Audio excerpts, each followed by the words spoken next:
বন্ধুরা মশলা মাছ বানাচ্ছি। এখানে পেঁয়াজ, টমেটো, কাঁচামরিচ পেস্ট করে নিয়েছি আর স্বাদ অনুযায়ী নুন আর হলুদ দিয়েছি, আর কিচ্ছু দিইনি। মাছটা এখানে ভেজে রেখেছি। এখানে একটুকু জল দেবো না বন্ধুরা।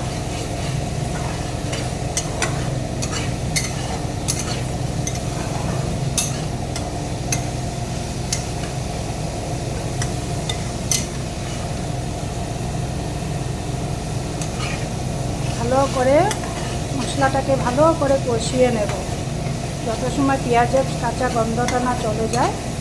তারপরে মাছ দিয়ে গ্যাসের আঁচটা কমিয়ে আরও 5-10 মিনিট কষালে মশলা মাছ তৈরি বন্ধুরা।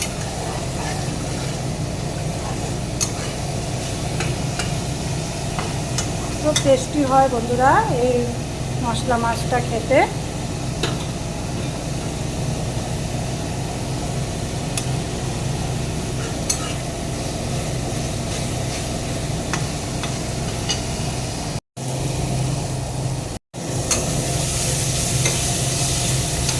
দেখো বন্ধুরা কষানোটা হয়ে গেছে।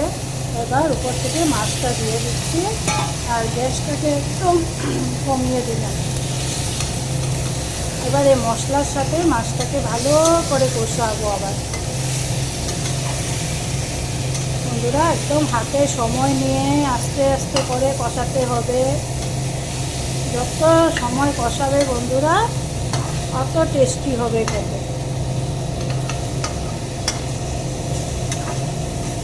এই নিয়ে অনেকবার বানিয়েছি, সবাই খেয়ে অনেক প্রশংসা করেছে, সবাই বলেছে ভীষণ টেস্টি হয় খেতে। খুবই অনেক সময় লাগে বন্ধুরা। আশা করি দেখতেই পাচ্ছ। এইভাবে গ্যাসটা কমিয়ে মশলার সাথে মাছটাকে মিলিয়ে এবার ঢাকা চাপা দিয়ে করতে হবে। এখানে একটুকু জল দিব না বন্ধুরা, মশলাতেই মাছটা হবে বন্ধুরা। একদম মশলা মাছ তৈরি হয়ে গেল।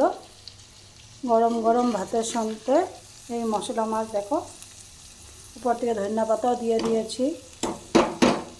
ভীষণ টেস্টি হয় খেতে বন্ধুরা।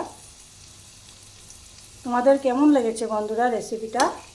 যদি ভালো লেগেছে তাহলে লাইক, শেয়ার, সাবস্ক্রাইব করে দিও। ভালো থেকো, সুস্থ থেকো, টাটা।